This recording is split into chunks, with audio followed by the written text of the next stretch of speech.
white tripod for? Is this the little one for the roof? Well, and I said, it was coming down to it, and I think it's something else.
Everyone, welcome to the 90th Tulip Time Festival and Market Plots today.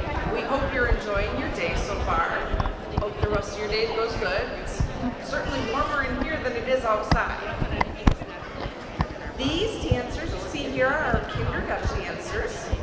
They are 3rd, 4th, and 5th graders.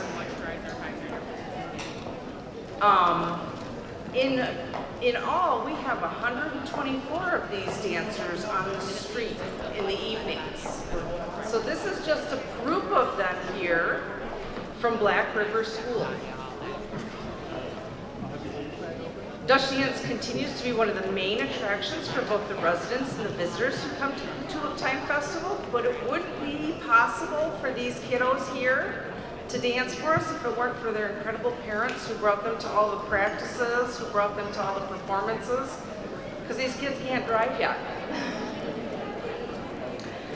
But we also thank our community, including our sponsors, BBW Property Management, GDK Construction and Property Management, Global Concepts Enterprise, Fields Fabrics, which is where we get all the fabric for all these costumes, Woodward, Beldier Tulip Gardens, and DeClamp Wooden Shoe and Delft Factory, which is where we get most of our wooden shoes,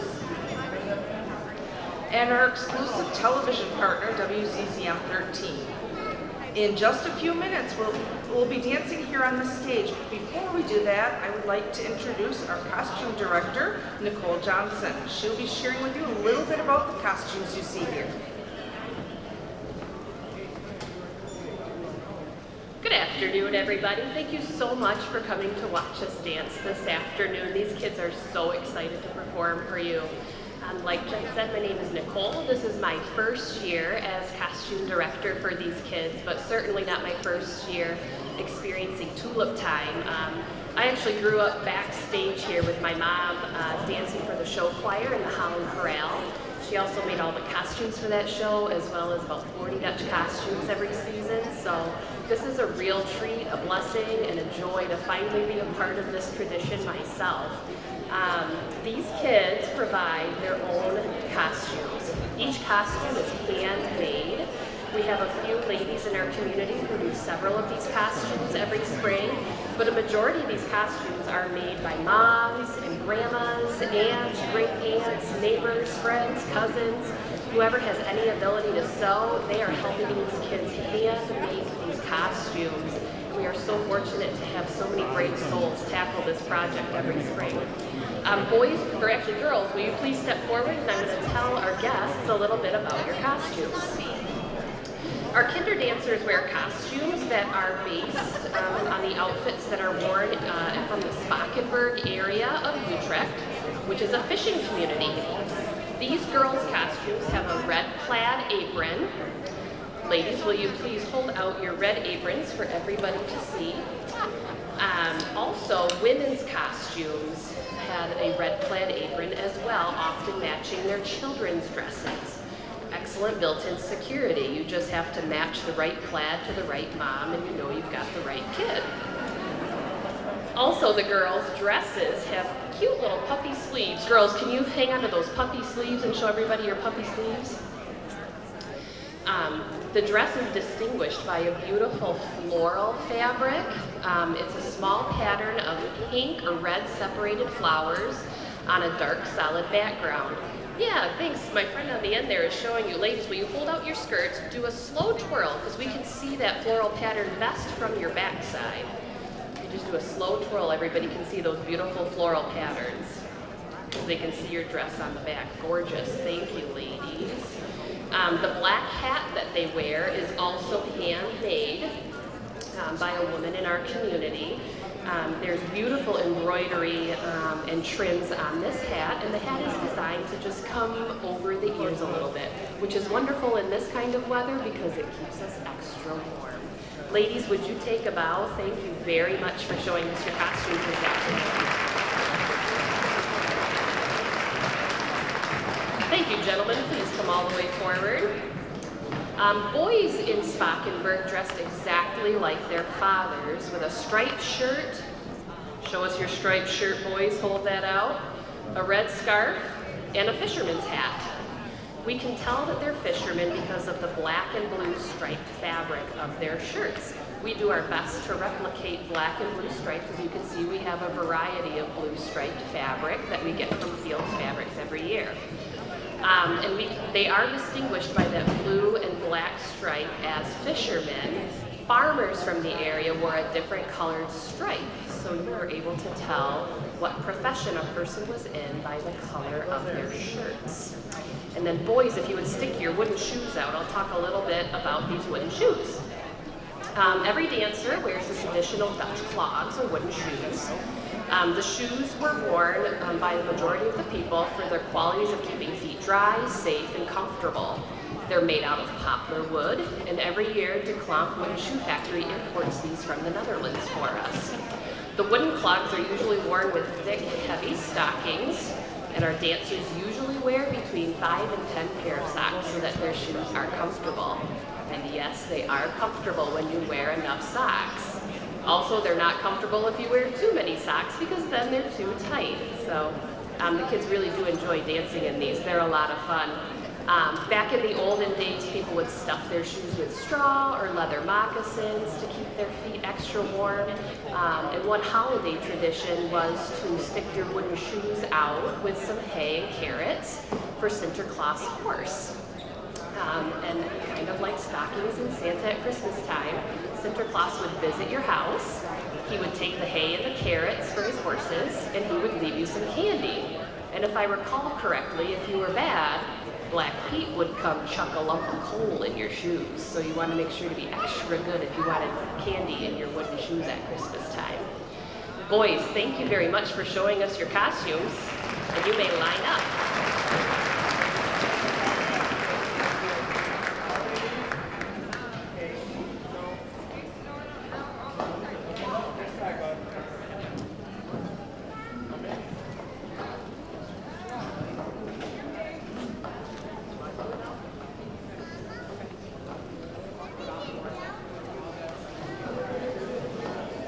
Okay, dancers are all lined up and ready to dance. They sing in Dutch while they dance, but it might be hard to hear because the speakers are in front of us. So while we're back here, even though we're singing, it's still hard to hear them. But if you watch how they dance, they actually tell the story that they're singing in Dutch. If you're able to see us all on the street, all 124 dancers, you might be able to hear the song a little bit better. We dance tonight at 6:15 on Central Avenue around Centennial Park. So if you have a chance to catch that performance, you can see us all and maybe hear the song better that way. So with that, sit back and enjoy the dance.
We're going to quick pose these dancers so you can snap some pictures, and then they will dance one more time for you.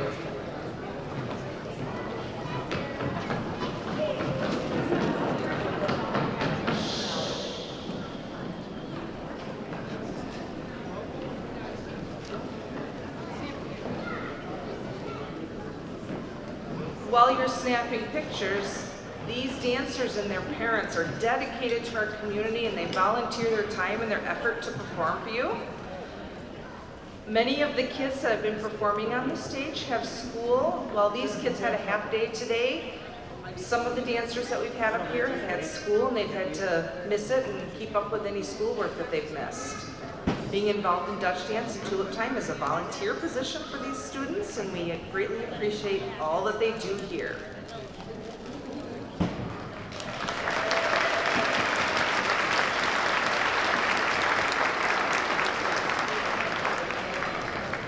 Okay, Dutch dancers, please line up again.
Thunder dancers, you may now follow your coach.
Well, hear ye, we are glad to see ye here for our world competition for Town Criers. Thank you so much for being here as a part of the 90th Tulip Time. Thank you for coming. We, in the process of Town Crier Competition, you begin with the host Town Crier crying, and that will be our benchmark cry. And our Town Crier, as most of you know, is John Karsten, celebrating his 40th year.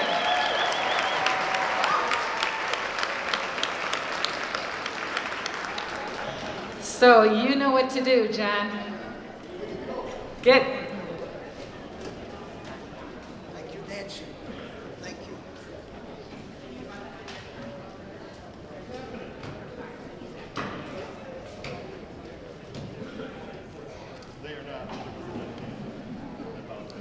Good afternoon, ladies and gentlemen.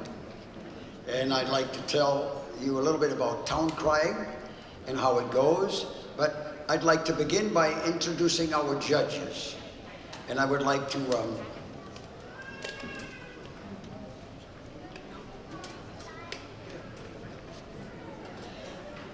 I have a little bio of each judge, and these judges judge on a very specific category. And I'll tell you later, as the crying progresses, of how that works. I'm very proud that I brought my native flag with me.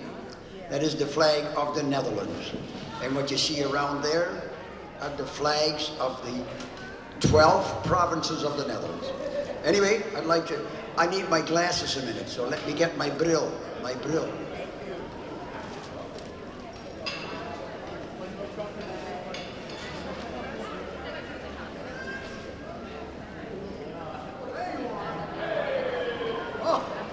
Now I finally see you. Oh my goodness. Judges, as I call your name, or as I mentioned, I would like you to stand up, please. The first judge I would like to introduce is Greg Ridge. Greg, please stand if you would. Greg Ridge is a historian, an author, a genealogist, and a lover of Michigan, and especially the rich maritime history. He is a former 28-year member of the Holland City Council, having served 7 consecutive 4-year terms as a city council member, including 20 years as a mayor pro tem. Greg also serves as membership director of the Society of the Mayflower Descendants of Michigan. All these fancy American words, I tell you. He has 2 proven Mayflower lines. He is a member of the Sons of the American Revolution, having direct lines to a number of patriots who fought in the American Revolution. He is a board member and a treasurer for the Holland Memorial Day Parade Committee, and is a volunteer, as you can see right here, a volunteer. He gets big bucks, yeah, you believe it, for the annual Tulip Festival. Greg Ridge is a certified, now here's where the serious stuff starts. Greg Ridge is a certified master scuba diver with 47 years of experience diving shipwrecks in our Great Lakes right here. He is the founder and director of the nonprofit Michigan Shipwreck Research Association based in Holland. As such, he and his team have discovered and documented more than 20 shipwrecks right here in our Lake Michigan. He also is an author, of course, because he knows so much, with 2 regional maritime history books available in the libraries, bookstores throughout the Great Lakes. These 2 books are For Those in Peril, Shipwrecks of Ottawa County, Through Surf and Storm, Shipwrecks of the Muskegon County. But believe me, he says, but I got a real job too. Greg has been with the advertising department at the Gemini Media in Grand Rapids for 32 years, and prior to that, he was a radio disc jockey, DJ, and newscaster for 15 years, beginning while still in high school. And I have a personal memory of that. He said he was just a kid, and I was managing a store like Kmart, and I remember we had a blue light special. And way back in the 60s, Greg came to interview me live on the radio, and I was as nervous as it can be, but he made it look easy. He is also a lifelong Michigander. Greg has been married 44 years, has 2 grown daughters, and the world's most beautiful, wait a minute, the most beautiful 6-year-old, wait a minute, do you have the most beautiful granddaughter? How about me? No, wait a minute, I got pictures to prove. I'll talk to you later, bud. I'll talk to you later. The next, thanks, Greg. The next judge is Rich Lalina. Thank you, Greg. Rich Lalina. Hi, John. He writes, I can change whatever you were. Rich Lalina, a good Italian, by the way, we come from the same continent, became the official town crier for the home community in Berlin, New Jersey. He attended his first crier competition in Hamilton, Ontario, that's in Canada, and decided there that if the profession of town crier was going to grow in the US, there should be a group to promote it. So in 1995, or 96, 95 it says here, he founded the American Guild of Town Criers and held a charter signing in Philadelphia, Pennsylvania on July 5 in the very historic Carpenter's Hall. And Richard, I thank you for that, because I was one of those charter members of the American Guild of Town Criers. There were 22 there. We even let some Canadians in. In 1997, he was appointed as the official town crier for the New Jersey State League of Municipalities, a position he continues to hold, and in 2000 opened the GOP National Convention. He opened the GOP National Convention and was seen the world around on television as he welcomed the delegates to Philadelphia. And by the way, I'm a delegate to the convention. Thank you, Rich. And in competition, Rich placed second in Chesterton, Indiana. We've had continual competition in Chesterton, Indiana, at the Oz Festival, and first in Denville, New Jersey. He is usually escorted by his lovely wife, Tina. And Tina, where are you? Tina's out there somewhere, yeah. Would you believe she's a knitter? So she's probably knitting up a storm. Thank you, Rich. Thank you very much, Rich Lane. Good, I tell you. By the way, he's also an entertainer. He does a lot of entertaining in this area. Sally Gruppen. Sally Gruppen, will you please stand? Sally Gruppen, Mayor Pro Tem in Zeeland, our neighboring village. Sally also is the legacy ambassador for Herman Miller. Herman Miller Incorporated, one of the largest furniture company in the world, home base in Zeeland. And if you talk to furniture people, Herman Miller. Everybody knows Herman Miller. She was the past president of the Tulip Time Festival and served on the board. My husband Bill and I have 4 children, 16 grandchildren, 16 grandchildren and 4 great-grandchildren. Thank you, Sally, for volunteering. Nice to have you here. We're going to get to competition soon, but I want you to meet the judges because I was quite impressed. Dick Stout, please. Dick Stout. He writes, I have been a resident of Holland for 20 years. Although I should be retired, I still find myself busy and as ever as realtor with Carini Realty. I don't play golf, I don't hunt, I don't fish, and my wife Sylvia encouraged me to help others, and so I don't hang around the house. I can understand that. Being a town crier judge has been especially a highlight for me, and something to which I look forward to every year. And I have been, maybe I get another glasses. And I have been an honor serving the judge for a special service, and I appreciate it. And he's still a realtor, by the way. Thank you, Dick Stout. We have 2 other judges, and so these 4 judges judge the competition on stage here. And there are 2 judges. There are 2 judges that judge the escort, the lady friend that comes, or the lady or the wife with the crier. And they will do that. And that is Joan Voss. Joan, will you stand, please? Joan Voss was employed by Tulip Time Festival for 26.5 years. And now, in her 32nd year, she has been a step-on guide. You know, they got these coaches all over town. That's what Joan does. She's on a step-on guide, and she tells you all about the city as they drive around and stop here and stop there with the coaches throughout the city. Joan Voss, and she also volunteers, and we love it. Next to Joan Voss is my most important lady. Will you please stand? This is my wife, Wietske. Wietske from Friesland. There you see the flag from Friesland. The first flag with the lily pads. By the way, that flag is upside down, but we won't tell nobody. My wife is from Friesland, Wietske. My mother was from Friesland, and Friesland is a province all in itself because they talk Dutch in the Netherlands, but they talk Fries. It's an official language in the Netherlands. And if you're not Fries praten, then you're gonna not praten, you know? And my mom was from Friesland, so now I'm already talking Fries. My mother would be, she was, lived in Friesland, and she loved talking the Frisian language. And the Frisians are a step above the Dutch. No, if you ain't Dutch, you ain't much.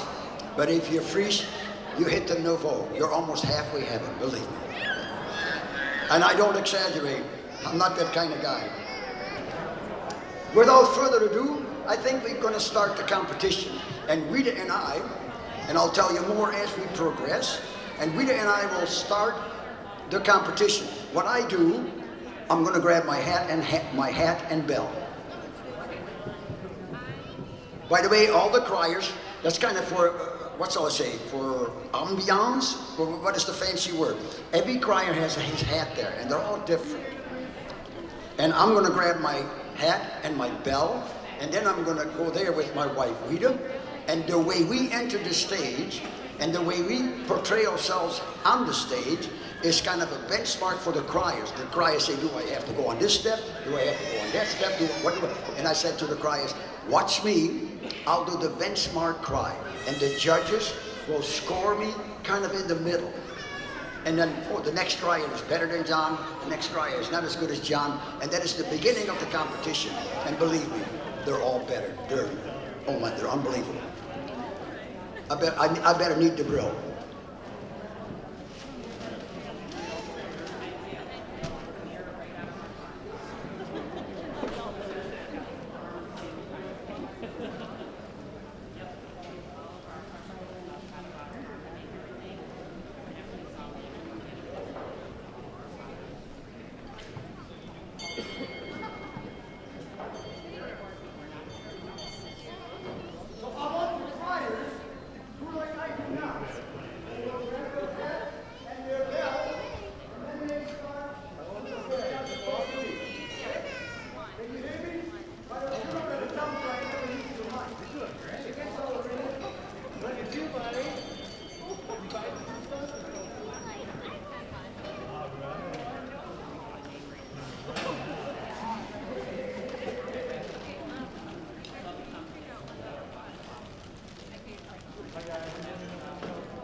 And the Holland Tulip Festival was born. Today it is the third largest fall festival in the USA and draws thousands of tourists into the now tenderly tulip and the 12-story long important windmill. Dr. Lewis and the wooden shoe festival that reached the USA and the all American. And we enjoy them.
And that, ladies and gentlemen, is how a town crier does it. Now we have 7 town criers from around the world that will compete for who is the best, second best, third best, and they'll all be in the top 10, and believe me, they're all good. So I'd like to introduce the first town crier from Eastern Pennsylvania.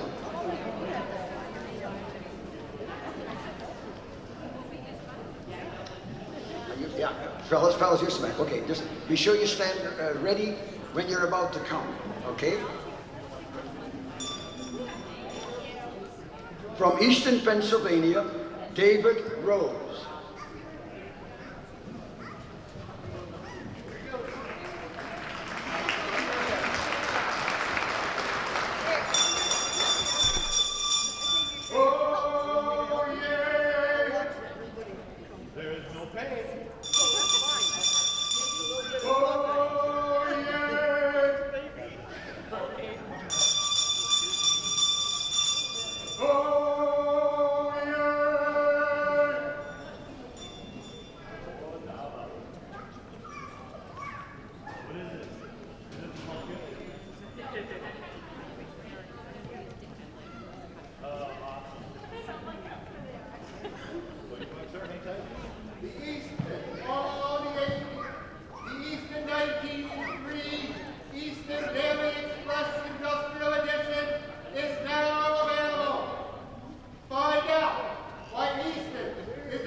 As I said, I do the benchmark cry, and it is the proper pattern of doing the town crying competition. By the way, most of these town criers, in fact, all of these town criers belong to town crier guilds. We have the American Guild of Town Criers. Like I mentioned, one of the judges is the president of the American Guild of Town Criers. I don't know whether you noticed it, but a couple of days, the new baby in the United Kingdom was born, and it was, of course, announced by a town crier. Because especially in the United Kingdom, they hung on to the tradition of town criers. In other words, like in Holland, the Netherlands, we had town criers, but it kind of faded away. But in England, you know, where the judges wear wigs and the lawyers gotta have this, and they all have just properly dressed in their robes, they hang on to their tradition very strong. So the town crier in England never disappeared. And there are various cities that can claim to have a town crier from the 1600s and 1700s. The town crier was very important. And why did they have town criers? In the Middle Ages, people like you, us, just plain folk, couldn't read or write. So the town crier is the one that went around proclaiming the message. And what was the message? What the city council said. The mayor says, you must say this, you must say that. And so the town crier says this, and the town crier says that. And from there, it says, don't shoot the messenger, don't shoot me. This is just what they told me to say. And Paul Revere is our patron saint. He was a town crier. He was a silversmith, but he went around, hey, the British are coming, the British are coming. Why didn't he use his cell phone? Because they didn't have that. He was a town crier. Yeah. Is the next crier ready? I don't see the next crier. You're over there? What are you doing over there? Okay. The next town crier comes from Markham, Illinois, Markham, Ontario, Canada. Markham, Ontario, Canada. John Webster and his lovely bride, Mary.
As you can see, every town crier does it his way.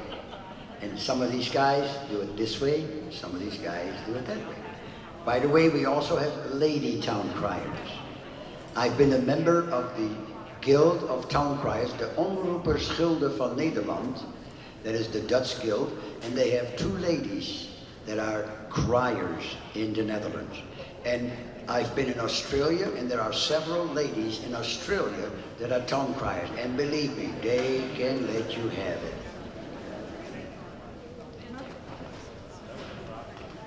My first town crier experience beyond the city of Holland was in Halifax, Nova Scotia.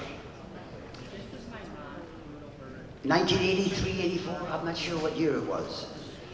By the way, so somebody called the city or the Tulip Time, he says, does your crier go to competitions? And they called me, John, do you go to competitions? I cried myself to sleep every night because I thought I was the only one in the world. Found out there was a world of town criers out there. So in 1984, 1985, I'm not really sure, I went to Halifax, Nova Scotia. And if you go to Halifax, Nova Scotia, at the historic properties, the downtown totally redone, there's a large mural on the wall of town criers. And guess whose picture's on there? You betcha. You betcha. There was town criers from around the world there too. And that was the first international town crier I went to. But I looked like a real town crier. And I kind of thought I really should wear wooden shoes, but no, for this I wore my town crier outfit. And guess what? There was a German in wooden shoes. A town crier from Deutschland in Klumpen. A town crier from Deutschland in Klumpen. Verstehen Sie, jawohl. Haben wir einen Menschen from Germany? Yeah.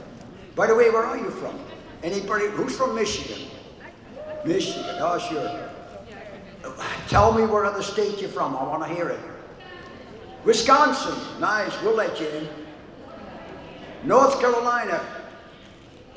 Indiana, our neighbors.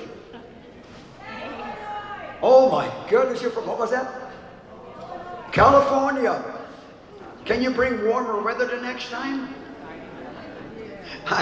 I was at the Windmill Island this morning. It was cold. It was cold. The Netherlands. We have a guy from the Netherlands. Nederland. Anyway, I have competed now almost, what you would say, all over the world. I've competed in Belgium and of course in the Netherlands because my brothers and sisters live there. I've competed in England, the West Coast, Vancouver Island, Sydney by the sea, and Victoria. And I've been in Halifax, of course, you heard about that one, and in the United States in various towns. I really enjoy it and I had a good time. But would you believe, I've done this, this is the 41st time that I do the crying. I started in 1979, and this year I said, let some young buck do it. I'm born in 1936, somebody else should do it. So when the two people got together and they said, let's have one more crier competition at the 90th year of our festival, then I thought to myself, you know what? I'm going to say, I'm going to hang up my hat and silence the bell. But town criers never die. They just fade away. The next town crier from our neighbor town of Saugatuck. If you have, Holland of course is #1, but if you have a chance, visit Saugatuck. Most Chicagoans love Saugatuck. A good Indian word, I love saying it, Saugatuck. Art Tulsman from Saugatuck, Michigan, 9 miles that away.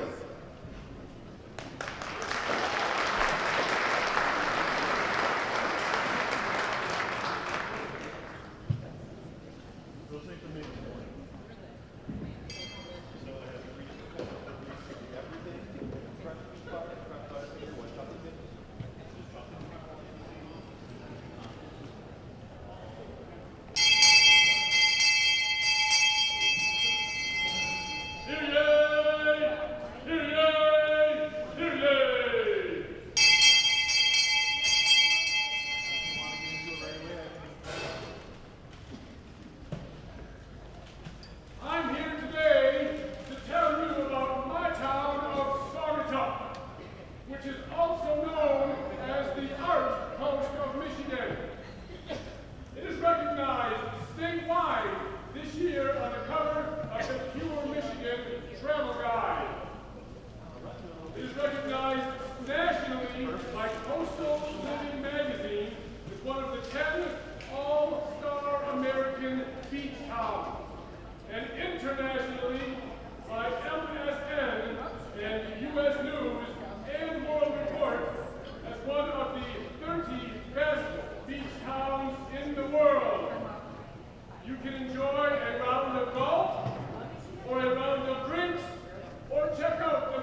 Thank you, Art. By the way, I don't know if you noticed it, but each town crier is given an assignment. And their first assignment, we have 2 different cries. This is the first cry, and then pretty soon we'll have another cry. It goes from 2 to 4, and the first cry is their hometown cry. So we're telling them, brag about your town. So, like, I went all over bragging about Holland. That's why you're all here.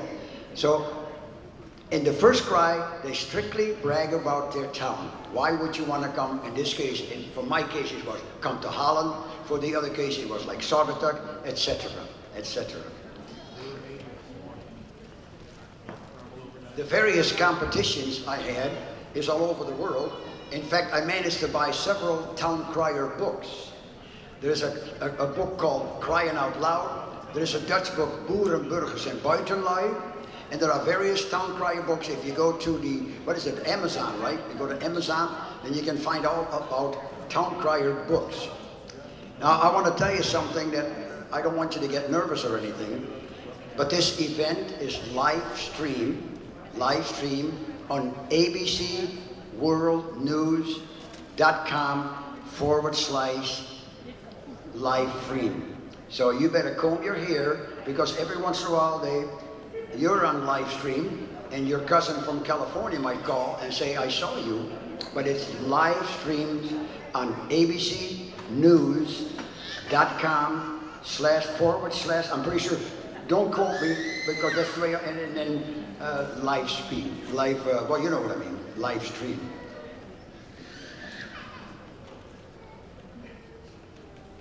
Is there a cry there? No, we're not ready for the next cry yet. Oh, you guys do that just to confuse me. Okay, the next crier is from the Netherlands, from the province of Zeeland, which is a neighboring city, and from the town of Filipina, Marco van Avermaet.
like you, Marco van Avermaet. Wait, I know how you spell that one, van Avermaet. Interesting thing, there's a lot of Dutchmen that have the name of de Boer, or van Avermaet, or Vandenberg. So you think, when you travel to the Netherlands, and let's say you're going to Russia, and you have a layover in Schiphol, the airport in the Netherlands, and you say, I'm going to find out where my cousin Vandenberg used to live. So then you go to the telephone book, and you expect to find 16, 17 pages of Amsterdam with van this and van that and van this and more vans and vans all over the place. And guess what? You won't find a single one. Because the word of, in this case, Vandenberg or Van Avermaet, his Avermaet is spelled with an A, Van Avermaet. So his name in the telephone book is listed with capital A or A, Avermaet, and then Avermaet, and then space, and then lowercase behind van. So you won't find a single van that you expect in a Dutch telephone book, because van is silent. Now, in case our mayor is de Boer, the original way to spell de Boer was lowercase d, e, space, Boer, capital B, O-E-R, and her name would be listed at Boer, and behind it, like Gerrit de Boer, of Klaas de Boer. I don't know whether you knew that, but that's how they do it in the Netherlands. So these things are silent.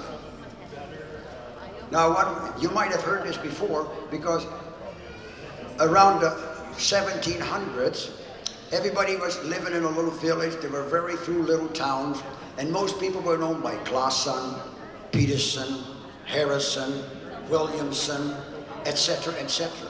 Then Napoleon took over in the Netherlands, and in 1803 and 4, he said, you can't do that anymore. You gotta have a real surname. So then everybody had to register with a surname. And a lot of people thought it was funny, but most of them said, well, what do? I live near the creek. So he called himself Van Beek. And there was another guy, he had a nice farm. I call myself De Boer. And there was other people, he lived near a hill. And I call myself Vandenberg. And like Ginger C from ABC News, her name is spelled Z-E-E, and she lived near the Z. And that's how they go. So all of a sudden, everybody had to have a family, a registered surname. But some people thought, it's funny. So I have people in Grand Haven, they named themselves Boterhamrood, because they thought it was funny.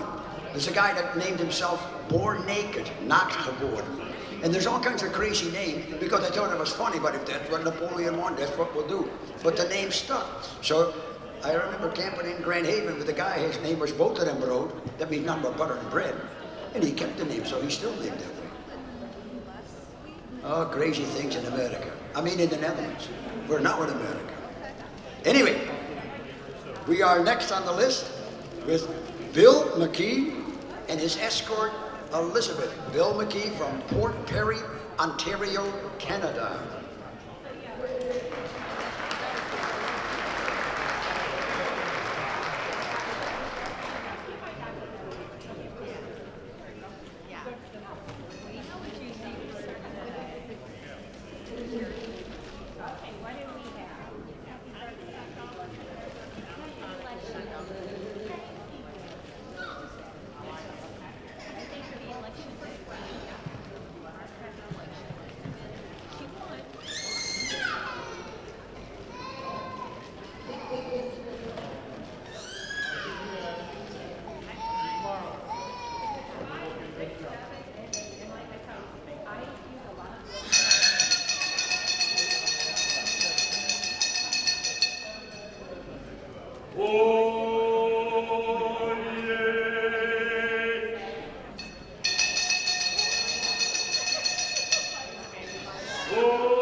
nation's word.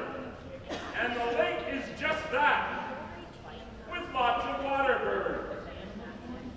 Things to do from January on. Fundraisers, parades, and canoe the non-quan. Polar plunges, live theater, junior hockey and events. Canada Day in Palmer Park. The turnout immense.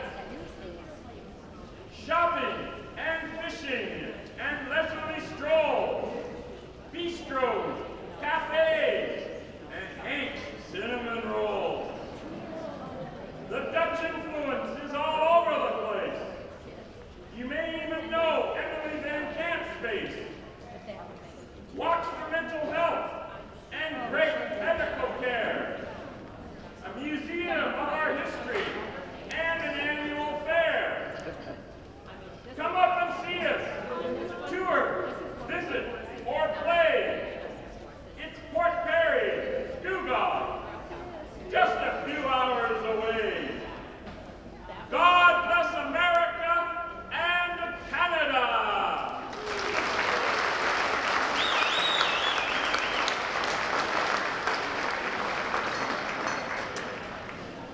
Thank you, Bill and Elizabeth.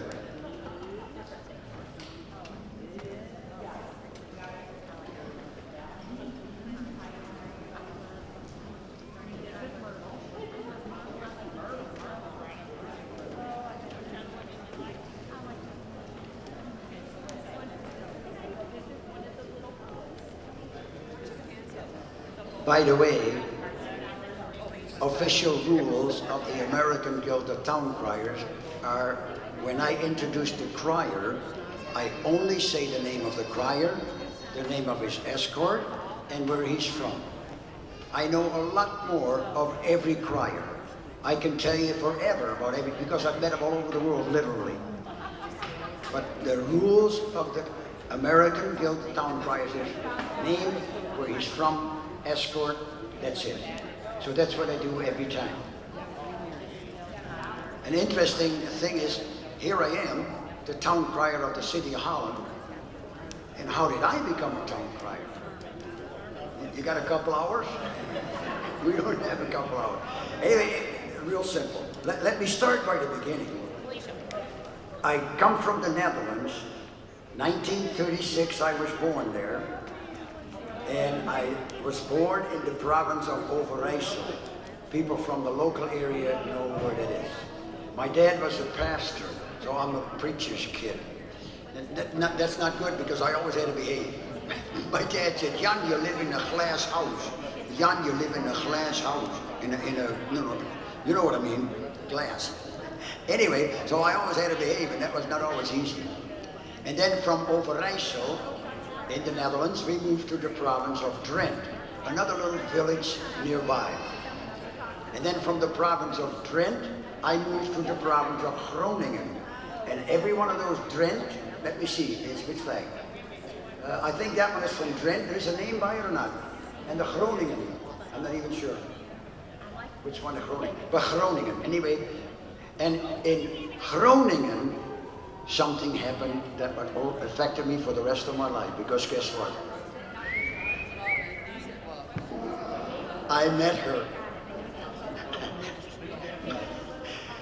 16 years old, on a skating rink, looking just sharp, and we were speed skating. We have a pretty large skating rink, very popular in the Netherlands, and we were just very, very, very much fun. And guess what? We started dating. But I dated her for a month or so, and then it came out. I am going to America with my father and my mother. So she was scheduled to go to America. And when you immigrate to America, this is how it works for us immigrants from the Netherlands. I think her mom and dad, and I know, they went to the American embassy and they applied to immigrate. And they got a number. And they said, when your number is up, you may immigrate. It took them 3 years, patiently waiting to get the permission to immigrate. Meanwhile, as immigrants, they had to take a physical, pay a fee here and there. They were vetted. Myself, I specifically remember, are you a communist? Are you a communist? Because it was during the Cold War, yeah? Or have you ever supported communism? So we were vetted. And after 3 years of quietly waiting, her mom and dad got the okay to immigrate the normal way. And then within 2 months, they had to move. Sell everything they had. What do I sell? What do I take along? It was quite a move. And they had to sell. And then a company in the 40s and the 50s, they specialized in immigrating. And they came to your house and they made a crate for whatever you wanted in the crate. And they had just bought a new bed for their little son. And they wanted to take that bed along. So they made a crate for the size of the bed and then put everything else in it that they could put in. What do you do with these beautiful dishes? And what do you do with this that belonged to grandma? And what do you do with this that you want it? So it's very hard to get rid of it. And they did. And then when their number was up in January 1956, they had an auction. Oh my goodness, they showed, are you sure you want to stay in my head? I have to, we can't take it along. So it's tough. And they did, and they came here. And guess what? They talk so funny here. And they talk so fast. Oh, it was so hard. And then they moved to Hudsonville. So that is my wife and her family. She started working right away in Pine Rest. In Cutler. She started working at Pine Rest. April 6 or 7, tornado. She was just there. She was just there. April 6 or 7, forgot what day it was. Something like that. A hot day, very hot. And it was burnout, you know, it was sticky.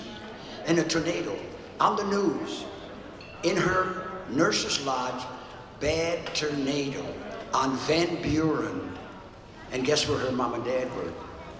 In Hudsonville, Van Buren. My wife, I'm all alone in the world. Mom and dad, brothers, sisters are dead. She was really scared. So she tried to call, but of course nothing worked. Telephone, everything was down. Houses were ruined. I don't know, maybe 9, 10, 11 dead. It was serious. Yeah, something like that.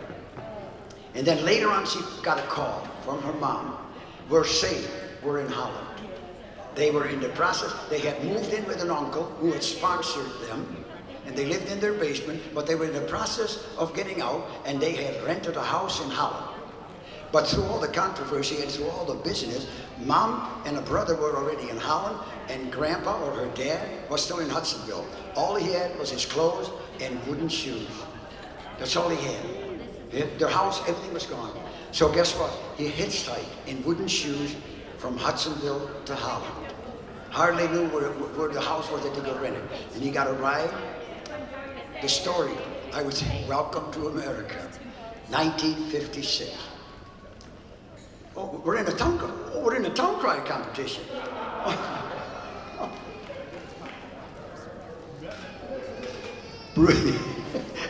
Bruce Kruger. The next, I'm sorry, folks. Bruce Kruger and his escort Lynn from Bracebridge, Ontario, Canada.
From beautiful Ontario, I've traveled to attend Holland, Michigan's fantastic Tulip Time Festival. Leaving home, I skedaddled through thick forests of marvelous pine and maple. Outran black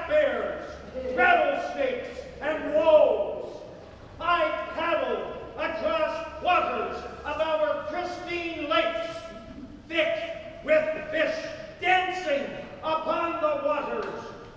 I waded through swampy bogs, complete with majestic moose, struggling onwards, dirty, thirsty, exhausted. Finally, I reached the outskirts of my hometown, Bracebridge, the summer home of Santa Claus. Thence, I got into my truck and drove directly here to beautiful Holland, with bill and hat feathers dangling from the tailgate.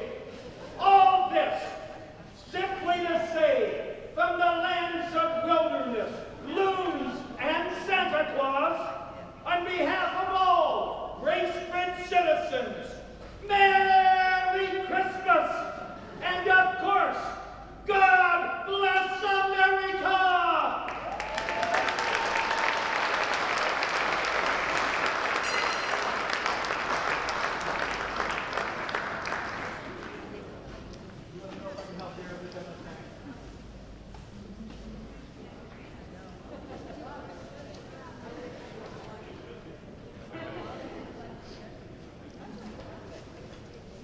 Thank you, Bruce and Lynn. Let's go back to the crying part. The criers are judged by the judges, and there are 3 judges that score. I'll do it official, because this is an official event sanctioned by the American Guild of Town Criers, of which I am a member. And it's so official that I have to read it a little bit. The first thing that they're graded on is their attention-getting device, so the bell. And it reads, while most criers use a bell, other devices can be used. The scoring of this criteria is the combination of the sound of the device and the deportment of the crier while using it. The OYAs, or other calls for attention, are also judged in this category. Escorts may assist in an attention getting. So, and for that event, they get 15 points. So the judges, they sit there, and the first thing they look at is the bell, or whatever it may be, and they score that. They say, well, I don't know.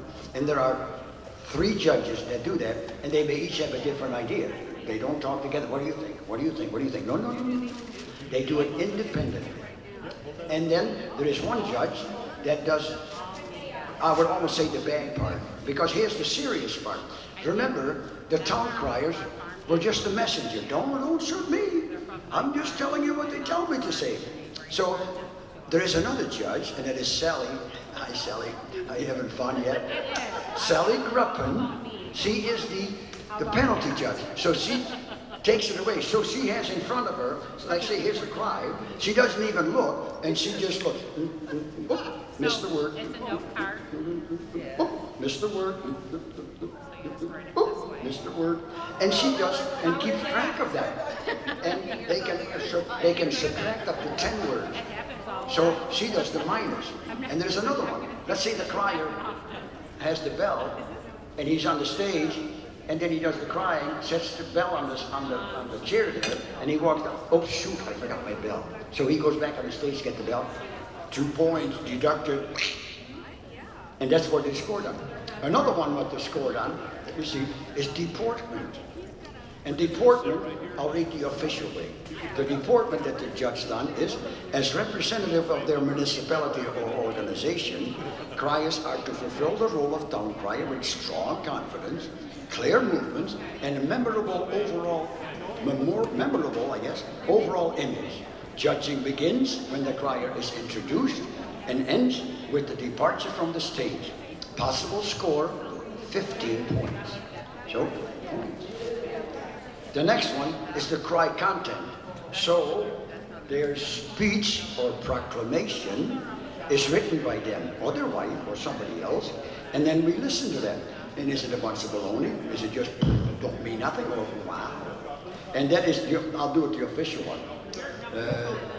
Cry should adhere to the assigned topic, use effective and appropriate language to deliver the message, provide correct information and having a logical structure, use of oratorial techniques to arouse the listener's interest in the message, such as rhyme of alliteration, is encouraged. And the point, 30. So that is an important one. What did he write? Is it impressive? 30 points. I better introduce the next guy. Where is my sheet? First cry. All the way from England, the United Kingdom. Ken Knowles from Lichfield, United Kingdom, England. And his escort, Marilyn Stewart. And his escort, Marilyn Stewart.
Thank you, Ken and Marilyn.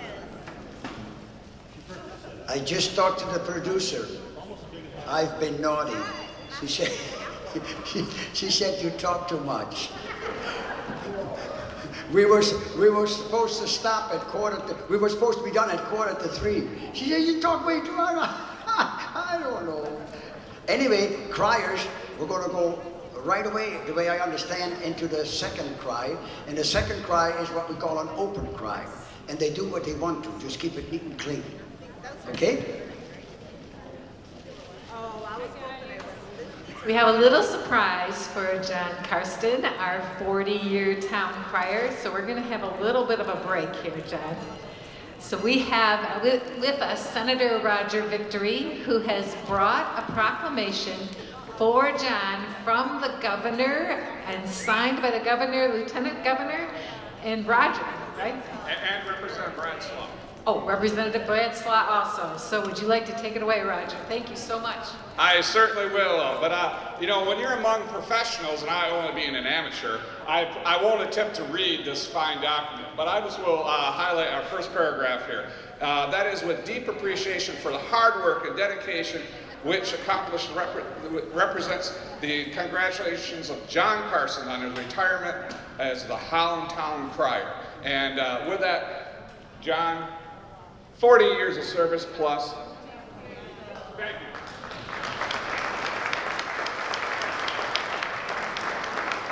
You tell Gretchen I said hi. I talked to her already. No problem. Congratulations, John. And we have another little surprise from your peers who said they would like to give you some things as well. So, gentlemen, please. John, on behalf of the Town Criers, on your retirement, we will offer you life membership, which means until he's done living, he will be a Town Crier. Thank you, John. You mean I don't have to pay any more dues? I know that's the important part for you. Oh my, it's $20 a year. I save money.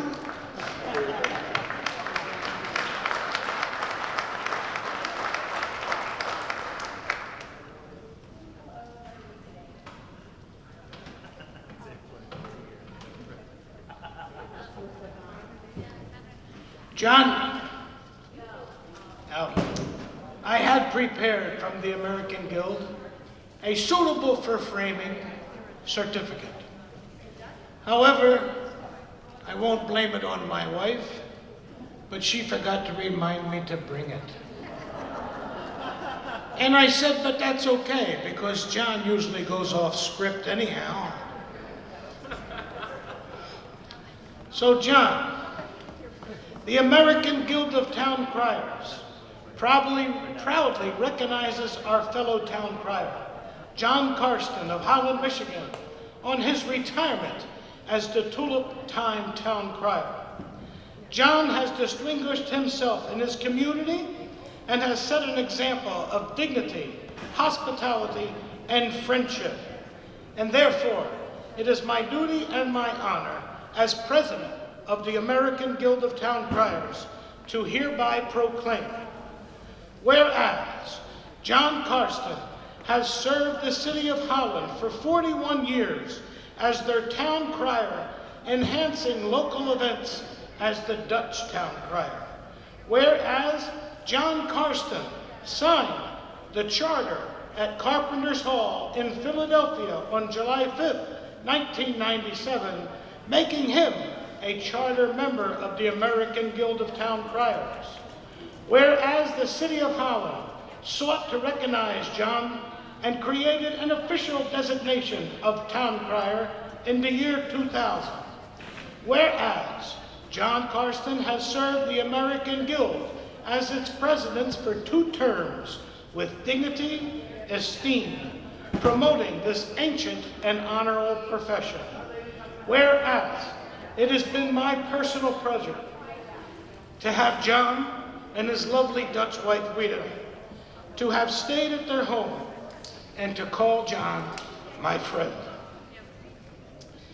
It is with the utmost reverence the American Guild of Town Criers honor John Karsten on this retirement. Gentlemen,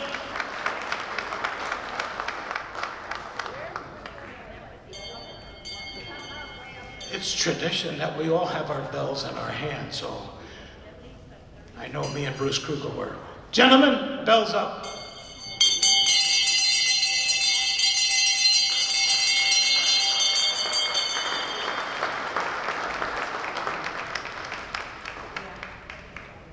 I'd like you to pretend that I'm in town crier mode. From the Ontario Guild of Town Criers. I'm Bill McKee, I'm president of the Ontario Guild of Town Criers. And we have something for you too. It's another whereas, actually. And as I said, I'd like you to pretend that I'm in town crier mode, because I'm going to read it over the microphone. Whereas it is well known that John Karsten is the town crier for the city of Holland, Michigan, and has been for 40 years. And whereas said town crier John Karsten has hosted 9 international town crier competitions. And whereas John Karsten has given distinguished service to the American Guild of Town Criers and dedicated himself to the betterment of said guild. And whereas his wife Wida has been a long-standing consort, consultant, and confidant. And whereas John and Wida Karsten have announced their retirement from active duties as town crier and consort, be it declared that the Ontario Guild of Town Criers recognizes the longevity, dedication, and ability of both of them, acknowledges their retirement, and thanks them for all they have done to promote the art of town crying at home and beyond. Congratulations to John and Wida Karsten, and may your well-deserved retirement be as long as your service to Holland. May it be happy, prosperous, and healthy. May it also be it also declared that this Saturday, May the 11th, 2019, be recognized as John and Wida Karsten Day in Holland, Michigan. The Ontario Guild thanks you. Proclaimed this 10th day of May, 2019 in the city of Holland, Michigan.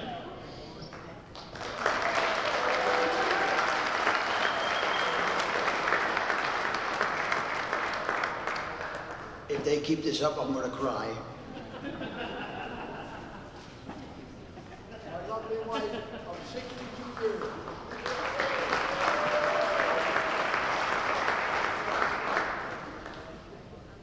We would love to honor John Karsten with the day tomorrow. It is wonderful.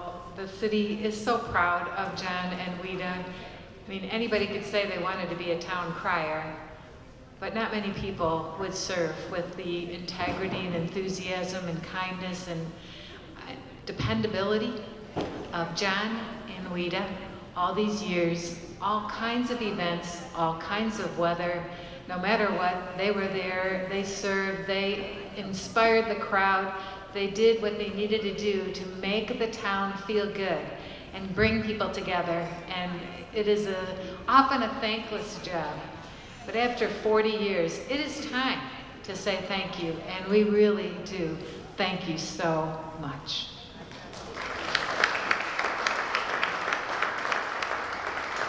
My lords and ladies, I've been here for 4 or 5 of the Town Crier competitions. We've thoroughly enjoyed the hospitality every time, and John and Wida have been stupendous looking after us. I kept saying to them, would you please come up to Muskoka, to the Muskoka Escapades for competing? And he said, do you realize how long a drive that is? I said, yes, I've made it 4 times, John, but I expect it's twice as far for you. He did finally come. I won't give you a roadmap, John, but we did on behalf of Santa Claus, our town, and my wife, Lynn. We want to congratulate both of you for all your efforts.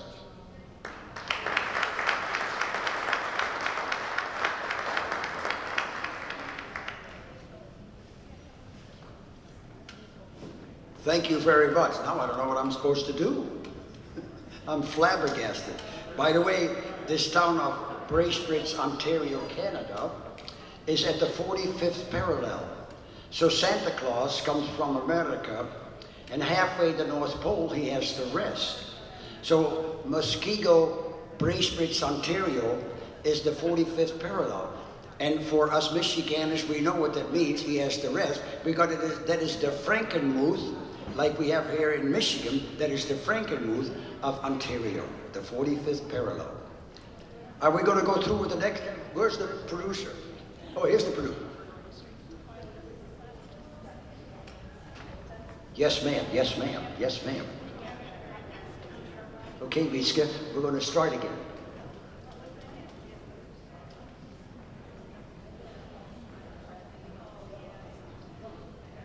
The producer says we're going to keep going. We've been spending too much time not town crying. By the way, thank you everybody.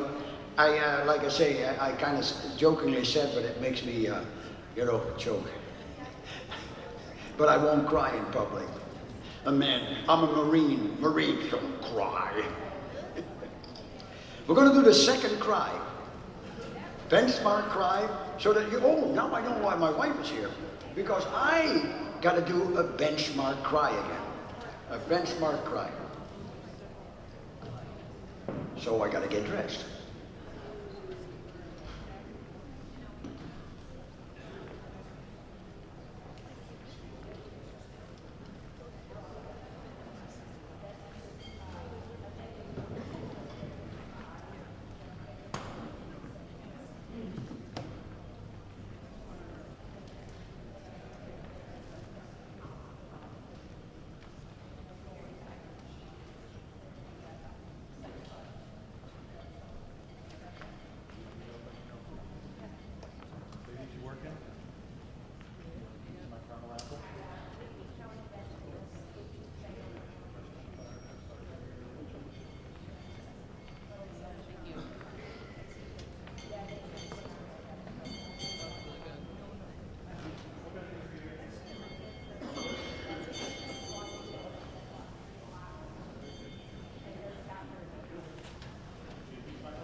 Even though the life was rough, and so was the time,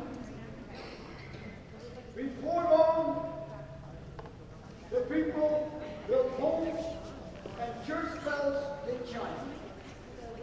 We are thankful to God for this settlement here, and hope this great people who built this so dear. Spread the word, spread the word, spread the word. May God bless you all. May God bless America.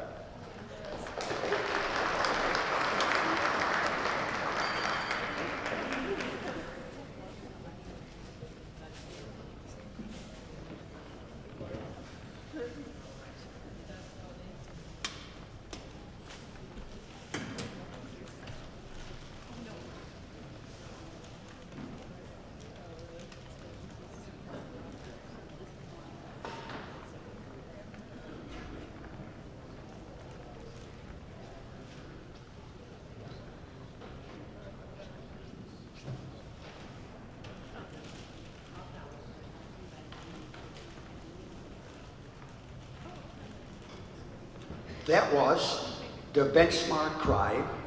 So the rules say, I would say, why do we have to do it? But the rules say I got to do a benchmark cry for both cries. So now, this is then an open cry. So I kind of did what I did by talking about the beginning of Holland and how Van Raalte came here and how they struggled at first and finally they succeeded and we have this beautiful city here. The first competitor that we have now, I got a list of the first cry, second cry. Ken Knowles and Marilyn from Lichfield, the United Kingdom, England.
finally abolished.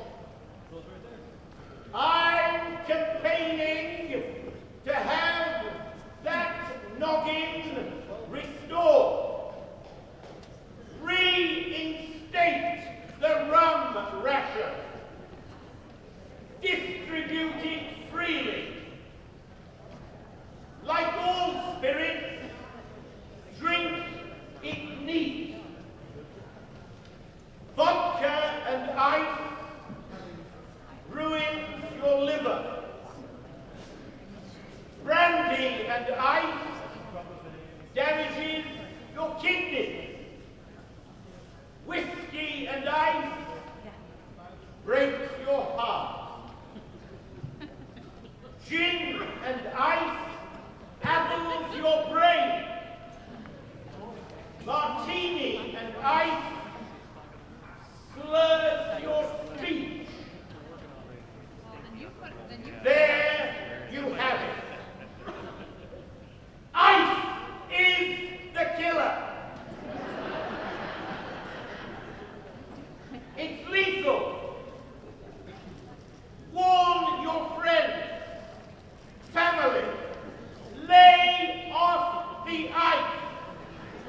Drink rum straight. Drink rum short. One finger, two fingers, more. You could save lives. Don't forget what ice did to the Titanic. I rest my glass. God save the Queen!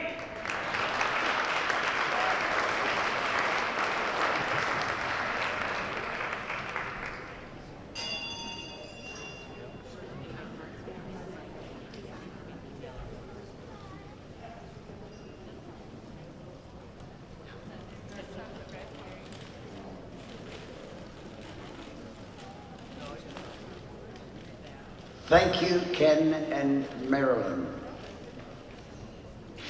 Well, wait a minute. That's kind of why I talk, because now the judges do the judging.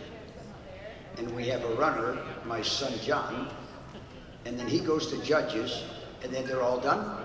Then we continue on. There's no runner? No runner? Keep going. Okay, the producer says keep going. Oh, what? In other words, don't talk so much. I get the message. The next crier come to us from Bracebridge, Ontario, Canada, Bruce Kruger and his escort Lynn.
Thank you, Bruce and Lynn.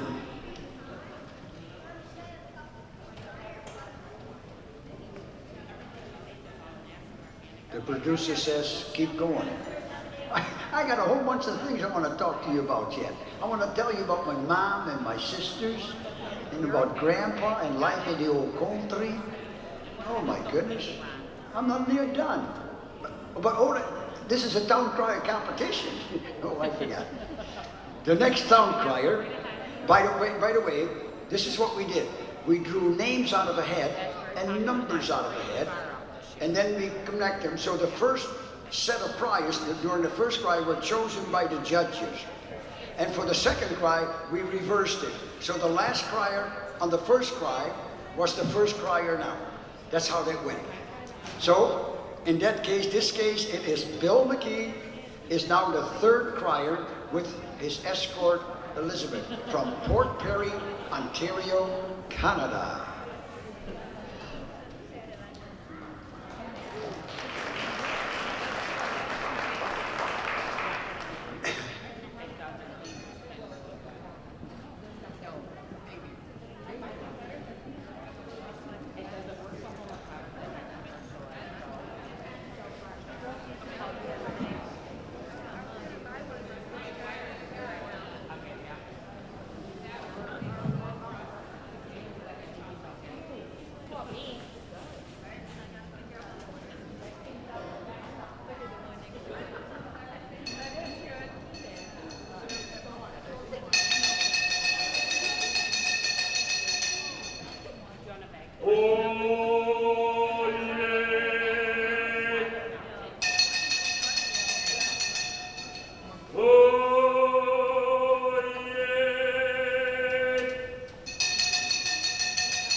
Holland's Tulip Time is a favorite of mine.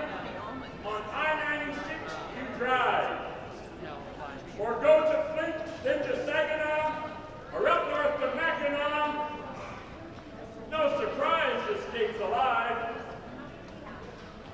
Fort Huron to Muskegon, cross state any season, and see two of the Great Lakes. If it's food that you seek, go visit Battle Creek and enjoy a bowl of cornflakes. God bless my Canada and your America.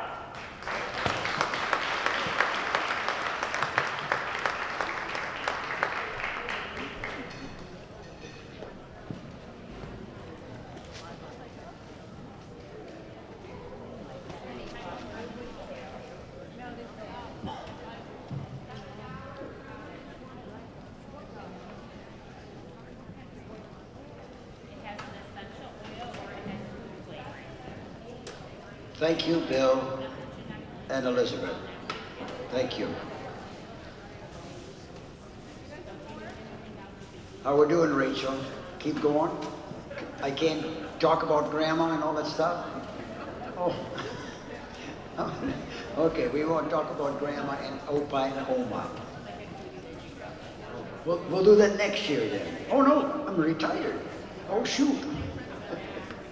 Marco van Avermaeten from the Netherlands, the province of Zeeland, the town of Filipina.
Thank you, Marco van Avermaet.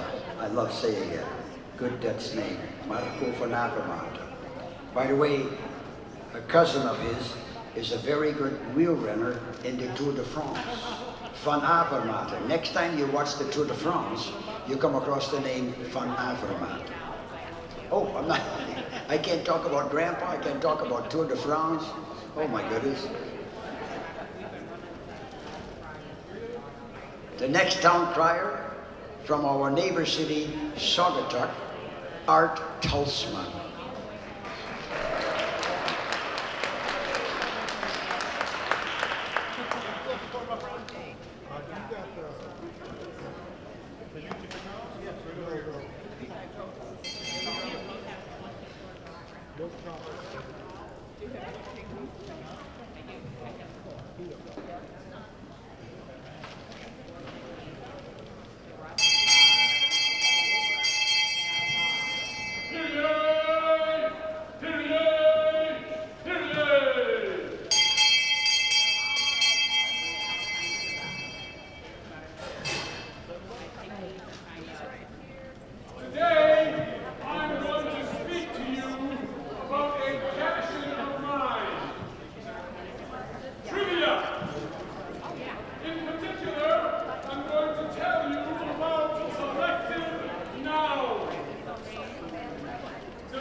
Thank you, Art.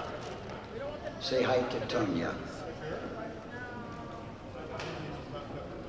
Oh, I didn't know you were here. How come you're not dressed? You got such a sharp dress. Oops, I'm not supposed to talk. I can't talk about Grandma. I can't talk about you either. If they want to be that way. Our next competitor, John Webster and his lovely wife Mary from Markham, Canada, a suburb of Toronto that has over 100,000 citizens. Markham, Ontario, Canada.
Thank you, John and Mary. Thank you. Our last town crier, after the second cry, is David Rose from Easton, Pennsylvania.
cable news channel.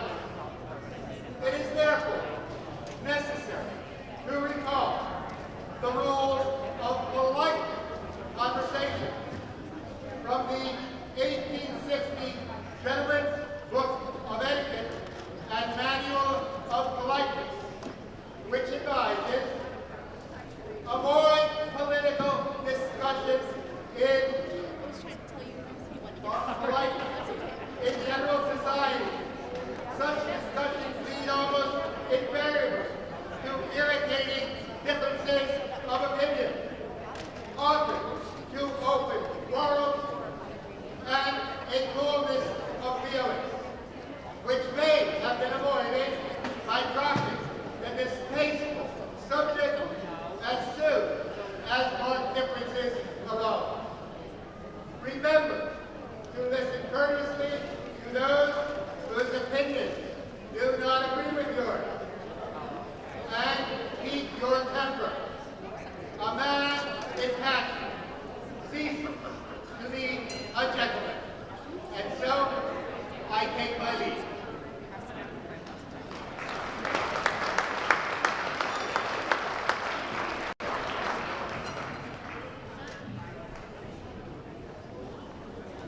Thank you, David. Town Criers, this is the end of our crying competition. I invite all Town Criers and their escorts to come on stage. So now I would suggest you grab your bell, your hat, you want to be fully dressed, and line up on the stage.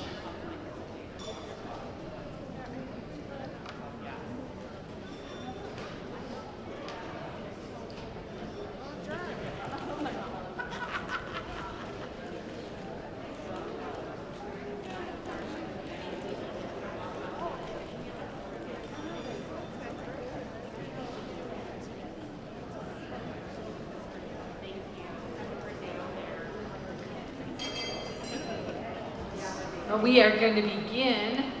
Oh, we better wait till everyone's here before we begin.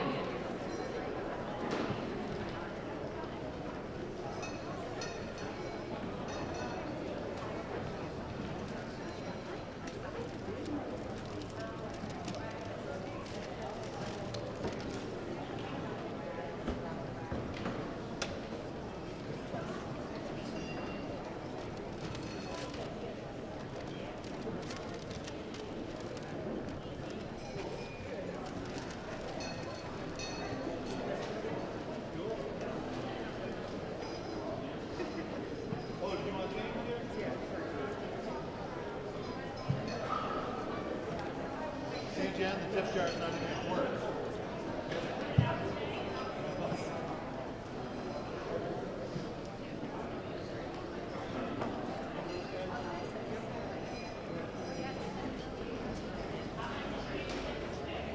Zero. I can put a tip jar out. Okay. I just, tell people I like big tips when they complain about that. All right, we are going to start with the best dressed escort. And in that category, with an honorable mention, is Marilyn Masters. Congratulations.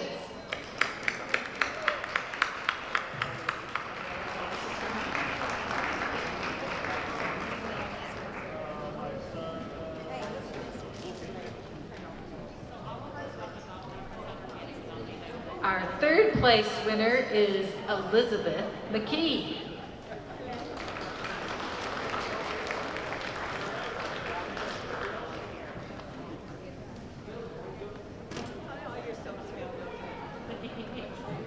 Our second place winner is Mary Webster.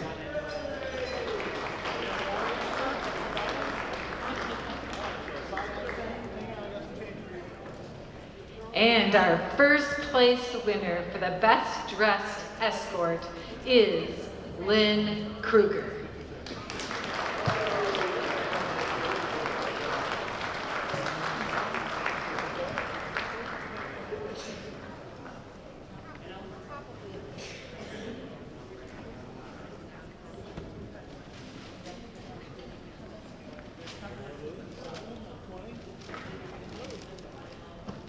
Now it is my honor to introduce the top 3 criers. I must say it was very hard for me to judge, because I know them all. That was pretty bad. The reason why Rich Lalena does the award, because he is the president of the American Guild of Town Criers, and they are part sponsor of this event. That's why Rich Lalena does the presenting of the best crier. And he also didn't say because I love John Awita Karsten. Number 3, Ken Knowles.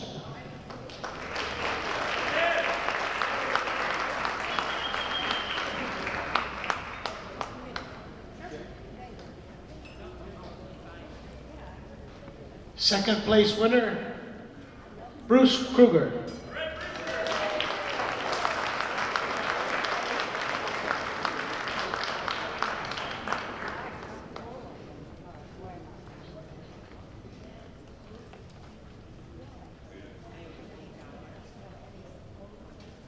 First place, Rich oh, no, that was, I had to do it. I never got first place. I don't want to give it away. John Webster, number 1.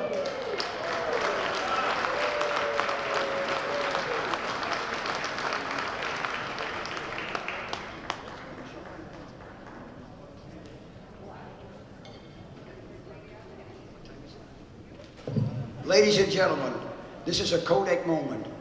Nowhere in the United States will you see something like this. I would suggest, here's your chance.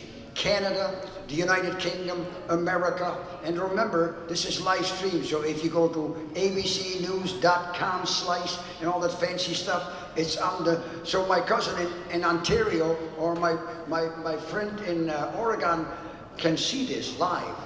A Kodak moment.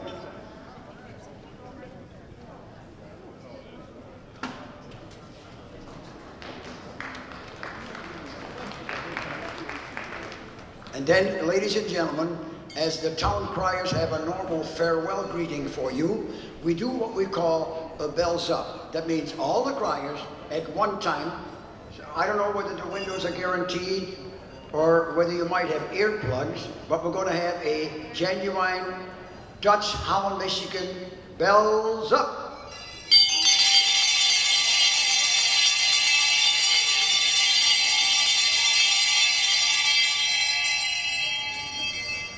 This concludes the Holland 2019 International Town Crier Competition.